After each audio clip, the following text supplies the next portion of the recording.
I've been asked to figure out how to create polls that are ready to go that you can just pull up from a folder so you don't have to create them on the spot in WebEx. And now I'm going to show you how to do that.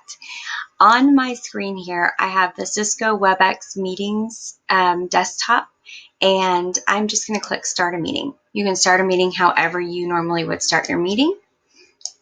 And once I've got my meeting started, now I am ready to play around with polls. Okay, the poll feature is found over here in the bottom right hand corner really easily. You need to be on a laptop or a desktop to be able to open a poll. So even if you are teaching a lesson using your iPad, you need to have a desktop or a laptop open so that you can have the feature to send a poll to your students. Now, when I click over here, I've now opened the opportunity for polling. I need to create a poll question. So what I'm going to do is down here where it says multiple choice single answer, I'm going to click new, and I'm going to type in a very generic question. What is, instead of your answer to the question on the screen? Now, all I have to do is give the students options for answers. You can leave this little box, a little open box, so students can choose to fill something in. At this point, I want this to be a yes or no. So I clicked under here where it says answer, I clicked add, and I'm typing yes, and enter, and no, and enter. And now my students have a yes or no poll. There are another couple of options I want you to see where it says record individual responses. I always am going to click that. For me personally, I want to know what my students individually answered, and I'm going to show you what that's going to look like where you can get that information. You can use this for a participation grade, for an engagement check, to see if your students are following along on your lesson, if they're getting what you're doing. You can also use this just to get information about your students. Have them put in their favorite YouTuber or their favorite band or favorite colors.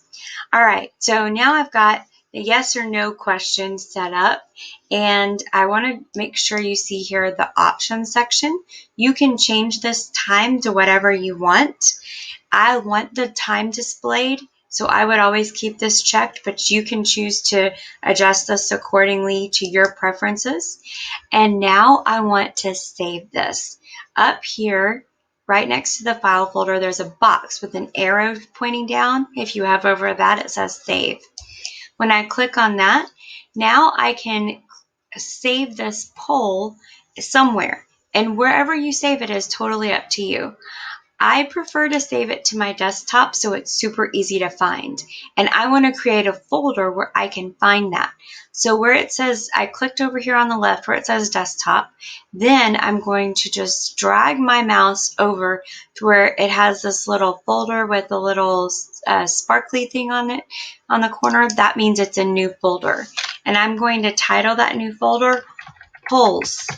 Now I have my polls in a folder that's on my desktop that's super easy for me to find. Now I click open. Once I click open, then I can name this particular poll. This is going to be my yes no poll. So I'm going to label it yes underscore no. And now it's super easy for me to find. It's going to be on my desktop and I can pull it up at any point in time. Now, at this point, I'm going to show you what it looks like. When I click Open Poll, it's telling me that right now, nobody can view what I'm showing them because I'm not sharing anything with my participants. And I've told them to answer the question on the screen. Well, that's difficult when I'm not sharing anything. That's just a reminder to let you know to share stuff on your screen. It will let you know that. I'm not sharing anything right now because this is a quick video, but I wanted you guys to see this is what you will see on your screen, and you can choose whether or not you want your students to see it when the poll is ended. You can see how many people have not started. You can see who's in progress and who's finished and their percentages. Okay, so I've given all of my non-participants time to answer.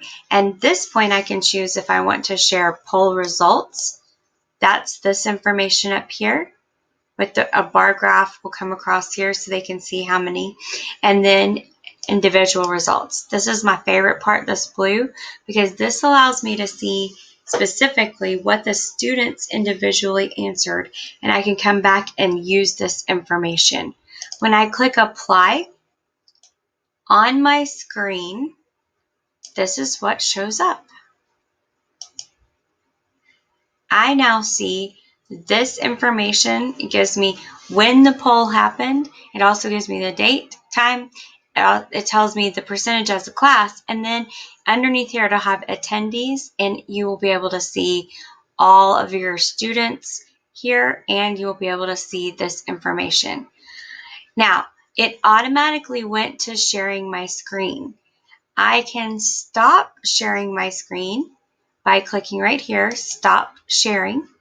And now I'm back to my regular screen, and I can save my results. When I click up here, save, now under polls, I have a file called poll results. So I probably want to name this something. I'm going to name this first period or first poll results. And you can even name it first poll result to the yes/no question, whatever makes sense for you. So I'm going to have two things in my polls. Now you could create another folder for your results. You could have a folder for each class period. It's totally up to you what makes the most sense for you. Okay, so now I'm completely done. I can always edit the questions if I would like, and I can always create a new poll. When I create this new poll, notice everything went completely blank. I want a new question. What is your answer to the question on the screen? And now I can add answer choices. This time, I just want my students to choose A, B, C, or D. Now I'm going to click the Save button. And notice, here's my yes/no poll. I'm going to let this one be my A, B, C, D poll. If you look up here, I didn't have to create a new folder because I already have a folder on my desktop called Polls. And I click Save. Now I've got this poll ready. Okay, if I want to create a new poll, I want to create a new one. So I'm going to click out of there, new poll, right here. Clear all my options. It's giving me the option, do I want to save my poll questions? I've already saved them, right? I already saved them. But if I hit yes, it's going to save them for me again. Here's my new. And now I'm ready to type in the same thing. What is your answer to the question on the screen? And then this time I'm going to add a true and a false. And now I have another option for my poll folder. Under polls, I can type in true _ false. And now I have 3 different polls to use. Now, if I close out of this poll, it's been saved.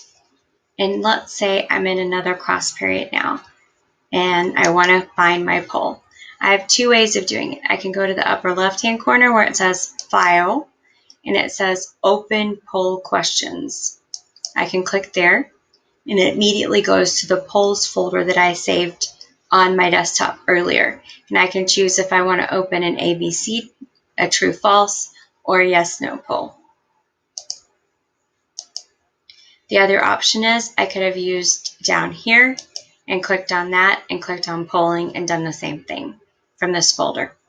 Okay, so I can open my poll for my next period class, and I can make sure and save the results whenever I'm done. If it's something that I want to use, make sure that I click on these 2, that blue one right there, the individual results. That's where it's going to give me each student's individual answer if they chose A, B, C, or D.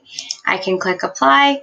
Here's what my students will show, and you'll see this is what you would see on your screen, and your students would see that as well if you choose to share that information with them. Okay? Now, we have talked about polls. If you have any questions, please let me know, and I will try my best to help answer them. Thank you so much for taking the time to watch this video. I hope it was helpful.